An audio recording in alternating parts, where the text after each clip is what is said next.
চেষ্টা করা হচ্ছে টুকুসকে পানি শূন্যতা থেকে দূরে রাখার জন্য। গ্লুকোজ পানি খাচ্ছে যে গলিয়েছি।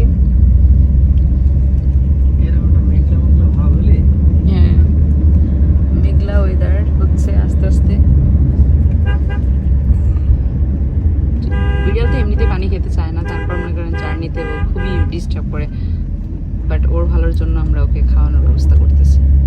আপনারা যারা জার্নি করবেন